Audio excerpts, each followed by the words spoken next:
Hello YouTube, this is Mr. Johnny here. Today I will be bringing you something different onto my channel, and it is my top 10 favorite legends in Pokemon. So, yeah, but in order to close it off, I would like to do some honorable mentions because it's kind of hard to choose my top 10 favorites. So, well, here goes. I kind of have to look at my list right now. So, okay. So, it'll be Articuno, the legendary beast, Lugia and Ho-Oh will be honorable mentions, as well as the Weathered Trio and Latios and Latias. So yeah, so yeah, let's get to it. Number 10, 10th Pokemon on my list, it is Mew, and the only reason why I even included Mew is because due to the lore around it, being the only one of its kind. So, and the only, being the only one of its kind left in existence, and also due to the lore and myths surrounding it, both in fandom and in official games, and also due to the fact that he was made 2 weeks before the development of the original Red and Green was finished, so it was pretty secretive. It was a pretty secret thing, so yeah.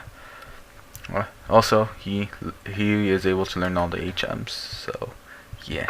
Number 9. So number 9 in this list goes to Deoxys, and the reason why is because well, originally he was a event only Pokemon, meaning that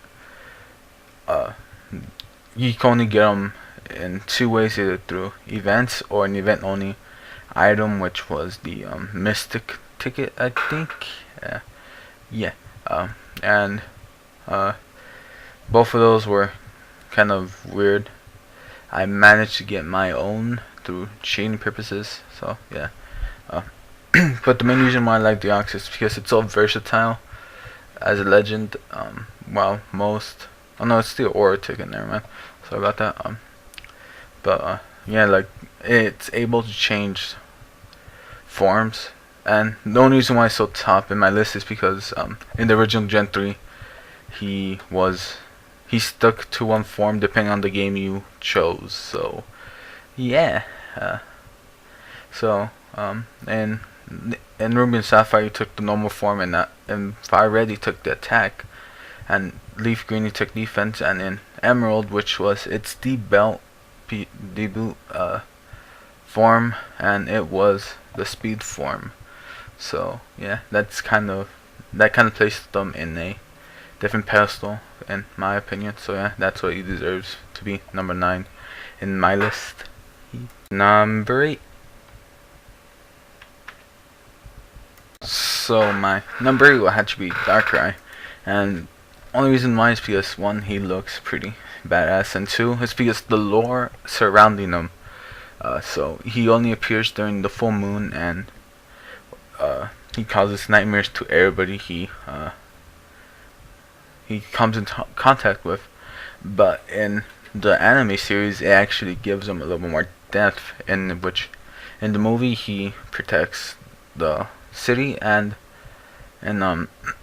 I think the anime he kind of does it on purpose, but I'm not sure. I really didn't see the anime version of it, so yeah. Yeah, and also because of its exclusive Dark Void, which was broken in Gen 5. There is no loving Gen 5.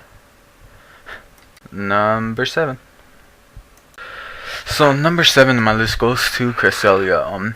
I kind of was thinking of pairing them together, but they have enough differences to make it kind of different. So it kind of goes the same with Darkrai in the lore, in which she is meant to be the exact opposite and brings good luck and good dreams to whoever comes in contact with their lunar wing, and also she is able to cure people who are afflicted with Darkrai's nightmares. So yeah, and also because I like blue, and when it becomes a shiny, it is blue. So you guys will kind of see a theme going on here.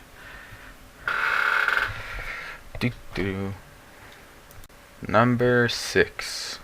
Now, number 6 technically isn't one legendary Pokemon, as well as number 5, but I'll get to number 5 later. But it is a trio of Pokemon, and it is the Creation Trio, and I kinda didn't want to I clumped them together because I couldn't think of why I should leave one out. So I shall start off with Dialga, I guess. The reason why I like Dialga is because it's blue, and I kinda like the premise of it being one of the few Dragon Steel types in the game, so it kinda makes it special in a sense. So yeah, I think it's the only Dragon Steel type too. So yeah. Also, I kind of what do you call it? Yeah, and no other Pokemon share the same type combination as it, so it's kind of unique.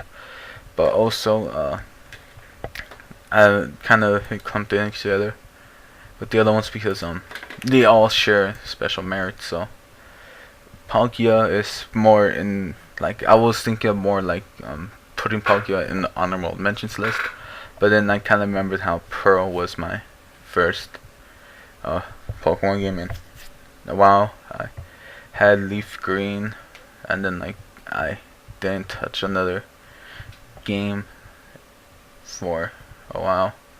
So so yeah, that's why I couldn't really think of leaving out Palkia, even though I think it shares the same boat as Dialga, where only a few, or it's the only one who has the same typing. Yeah.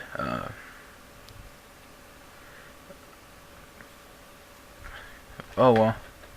No, I don't think it has this. Yeah, another Pokemon has the same typing as it. So yeah. So yeah. Now Giratina was actually gonna be placed at where my number 5 slot was gonna be put as, but since I decided to clump it together, yeah. So what I like about Giratina is that what do you call it? Basically the premise of it, it's that it's malicious, or whatever how you say that, in nature, but it really doesn't intend to be. Like in the movies it appeared in, Giratina and the Skyward, all it wanted to do was just get back to Dialga and Palkia for what it did to the Distortion world. So yeah, that kind of is my reason. The lore surrounding them is what kind of made me kind of be hard on choosing one for this list, so I clumped them together. So yeah, also I kind of have Dialga lower in the tiers because I've been hunting him 3 months in my Alpha Sapphire, and he still hasn't shown his shiny form. What a tease. Number 5. Number 5 is the Mortality Duo, or Trio, I'm not sure, because Zygarde is not currently confirmed to be part of the duo, but it's kind of hinted as it is able to reverse the effect. So I'm kind of but enough about Zygarde. The Mortality Duo. The only reason why I also clumped these together is because like I said, I kind of had trouble clumping them, trying to separate them. So yeah, so I'm gonna get started with Xerneas. So Xerneas' whole premise is that it is the bringer of life in the Pokemon world. So I kind of, if you see my fascination in the last couple ones, is that they all have something to do with them, what they are in a way. So the Mortality Duo is life and death, basically, something that you really can't control. So other than that, I kind of actually like the designs of both of them. I personally feel like they're in a long time, are one of the best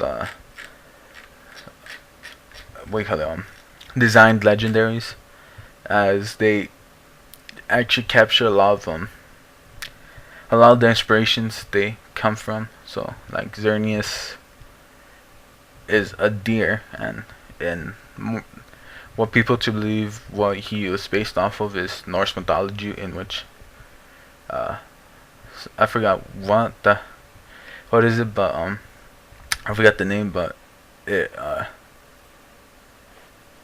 I kind of need to look it up. So so yeah, it looks like the thing of Norse mythology, in which it looks like the thing from that uh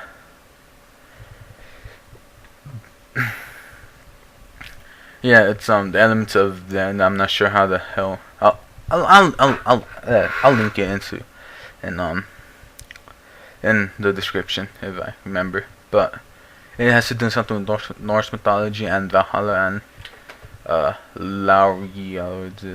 I'm not sure how you pronounce it, but it has something to do with Yggdrasil, which is the world tree in Norse mythology.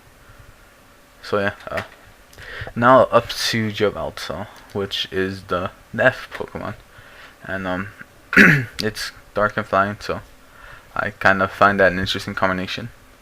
And like I said, I like what it's based off of, which is the hawk at the top of no, the eagle.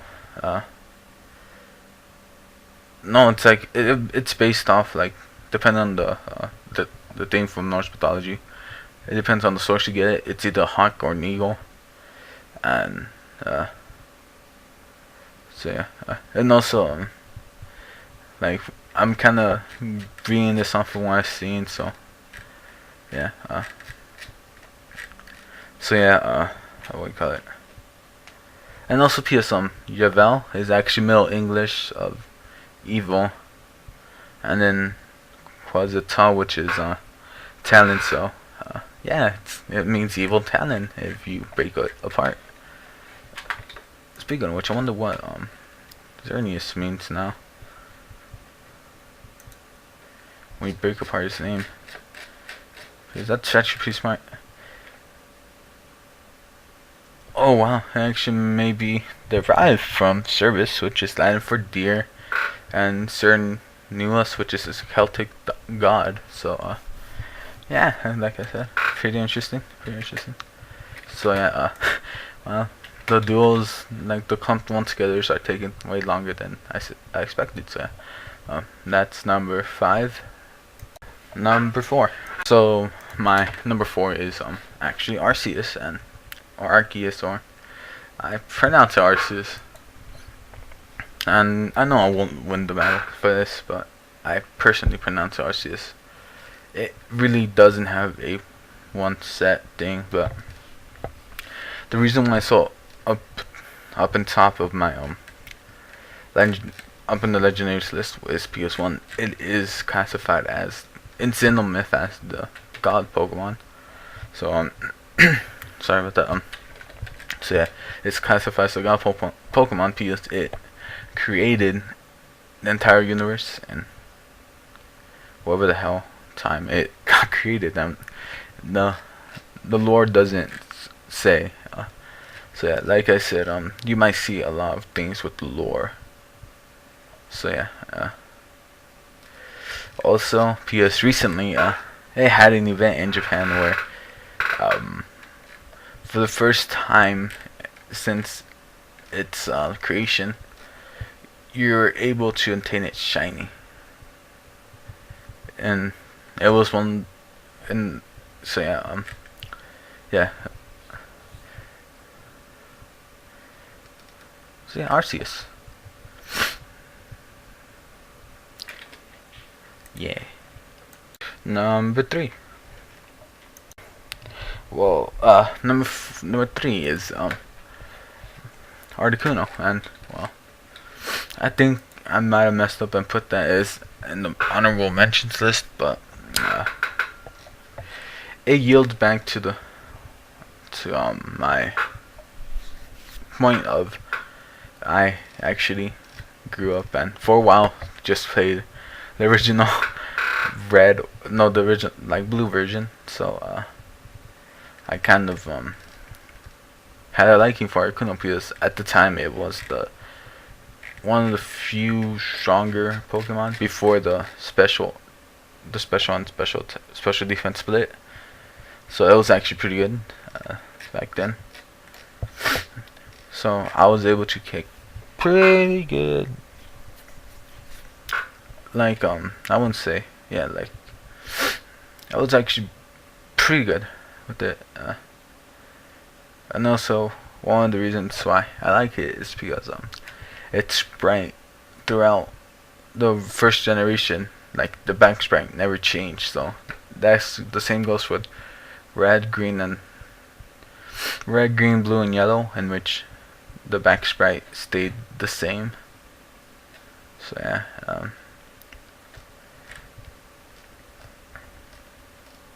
Also, it's blue.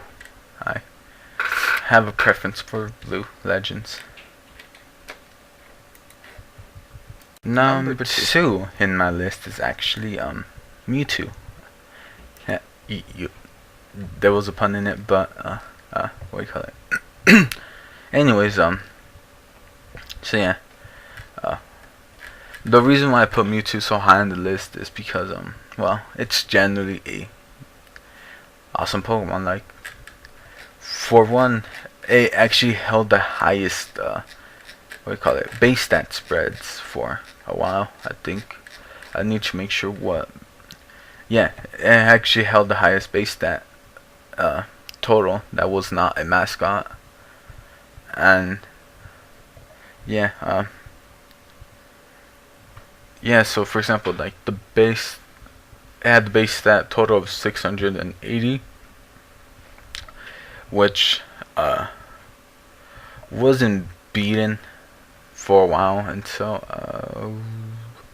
I think the introduction of Arceus. I think, yeah, until the introduction of Arceus, which Arceus beat it with its 100 and something equal stats.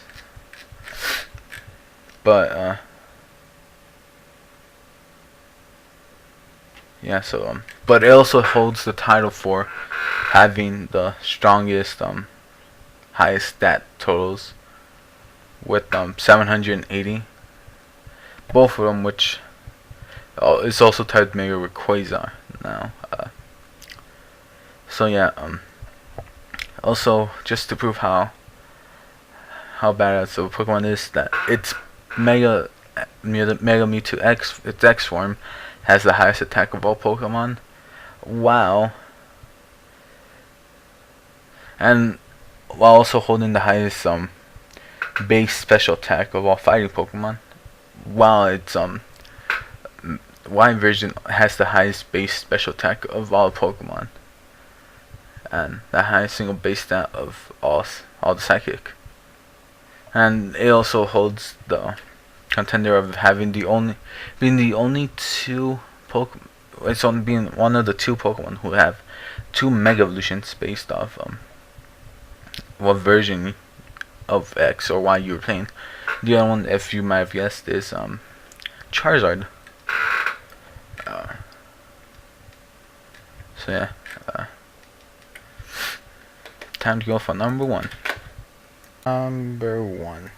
Now, number one, you were saying I actually gave some pretty high remarks for Mewtwo, but the only reason why this Pokemon's higher than any of the rest is due mainly to my nostalgic purposes. And this Pokemon is, if you haven't guessed by the picture, is, well, if you haven't seen by the picture or you're just hearing this, is Zapdos. And the reason why is because one, it kind of holds a special place, like with me personally. I have it as one of my main Pokemon in a competitive team I use, even though it's fragile as hell.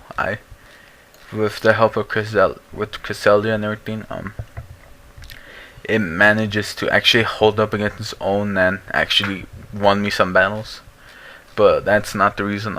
The actual reason why is because it actually more than once, when playing through the original red and blue versions beat the Elite Four, but also helped me beat it again in the remakes, and it kind of stayed as a staple for my Gen 1 teams, which I was saying, oh, like everybody uses at least one legend for their team, but nobody was as everybody everybody will use overpowered legends. So yeah, like I said, yeah, me. That's basically it. Like it's all in my perception of what I liked. Wait, how the hell can I have Roost, Zap Cannon, Drill Peck, and Thundershock at special as starting moves? How is that possible to have 5? Well, anyways. So yeah, apart from that,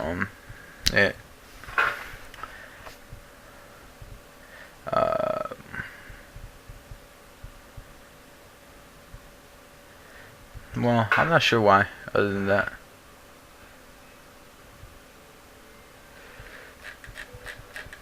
Also, it's actually one of the few Pokemon who, between Gen 5, and 6, actually had his hidden ability changed, and I actually find that pretty awesome. In which, Zapdos had Lightning Rod as a static as its hidden ability, which very few other Pokemon had that change in its hidden abilities. So yeah, that's my number 1, and yeah.